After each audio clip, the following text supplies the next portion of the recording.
Yesterday when I was out and about at the park, I realized that I forgot my charging cord to go with the external battery pack. And today I remembered the cord, but when I plugged it in, it was empty. And I thought I could not charge it for a while because it says it should charge the phone up to 7 times. And I don't think I charged it that much, but maybe it drains more when I have it plugged in and I'm using the phone at the same time and also editing videos, which is pretty battery intensive. So lesson learned, I'm going to plug that thing in every night. And I'm realizing another thing I'm not fond of being back in a busy city area is all the construction going on all the time. I kind of forgot about that. Being in California, I was in areas where there wasn't any construction. So that was really nice, and there wasn't constant lawnmowers and parks going and all this manicuring of nature all the time. So that's another thing I'm not enjoying. And I'm in a park right now, and that feels good, and my phone is running out of batteries. So I'm thinking I'll go somewhere and charge it and continue to be out and about. We'll see. This morning I randomly chose a video to listen to while I was jumping on the trampoline, and it was the second video from December 5th of last year, and I didn't even start at the beginning. I fast forwarded it to about 10 minutes in, and I was talking about the book written by John C. Lilly, and I think it was the one called Programming the Human Biocomputer. And I was reading a blurb from a certain page, and it was saying the following: after you turn on, don't spend the rest of your life contemplating the inner wonders. Begin immediately expressing your revelations in acts of beauty. That's very much a part of our religion. The glorification, the acting out what you have learned. And he also mentioned in the book moving if one needs to move. And then I also read a different page where he was talking about all the people that go into these states involuntarily and including them in the numbers of something or other. And I'll talk about that again later. I'll listen to that part and get more clear on what he said about that. But that's exactly what I was talking to myself about yesterday. And I just picked a random video and a random spot in that random video, and it was talking about exactly what I'm considering right now, about how there's a lot of us who go into these states involuntarily. And then he mentioned something about if we're not able to ground in that higher state, then we'll have to go through different levels of hallucinations in order to get back into routine reality. And yeah, I'll say those parts more clearly when I look at that, when I have more battery.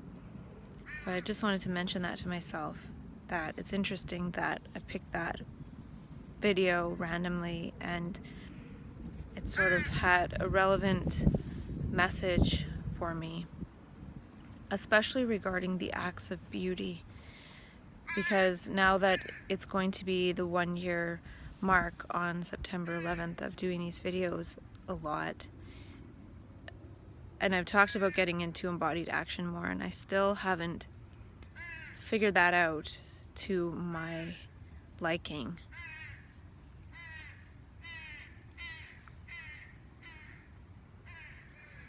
Right now I feel like I'm more in this zone of trying to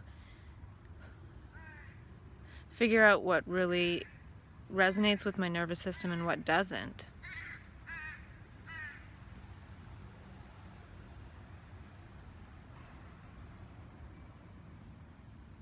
So noise doesn't, being in parks does.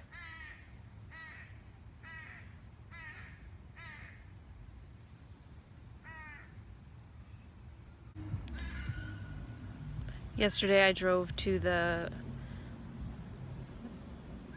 health food grocery store and it was 20 minutes away, and I felt really stressed driving there.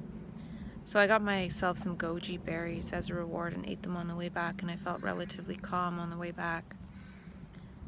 Just being in a new area, not knowing where I'm going, and things being further away is challenging right now. So by spending time in parks and allowing that to reduce the allostatic load of these stresses that build up is helpful. And I feel I'm learning that I just don't know if I really like cities anymore. And I noticed that looking at flowers seems to transport me into a different world. Here are a couple that I captured.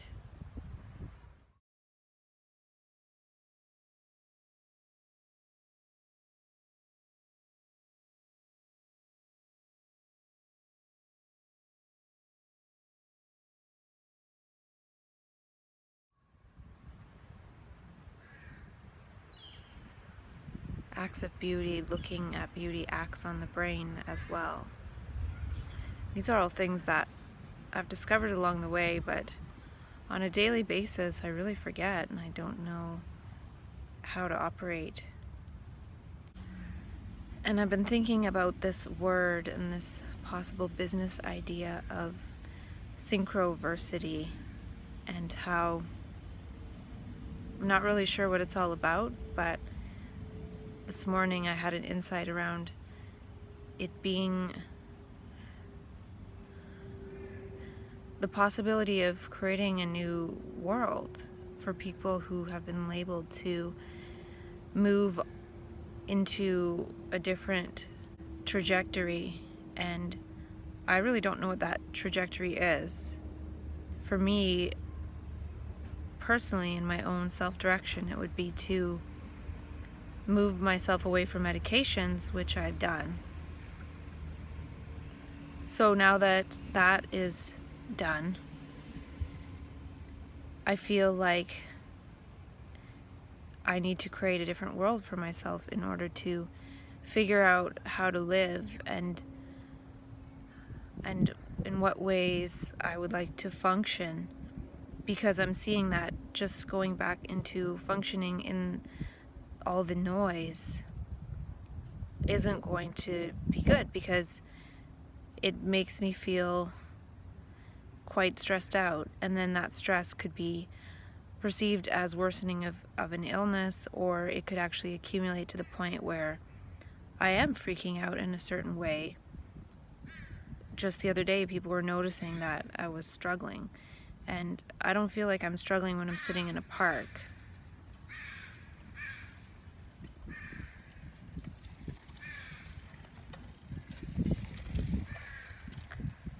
Yet, is it practical to just sit in parks? Maybe. Maybe not. I don't know. This alternate world is a place of psychological safety and also reducing the noise of the world, but psychological safety to encourage perceptual diversity, which is diversity of perceptions, making it safe to see, be, and do things differently. And maybe it's not that different, but it could be perceived as different from those who know us. It's okay to radically change partway through life and to wonder what that's all about and explore that. Can we innovate our life? Can we do lifestyle design around ways of being and seeing differently and thinking differently? And in creating business, I really don't know what my function is. I feel like I need to create that function while unfolding my life. It will appear as what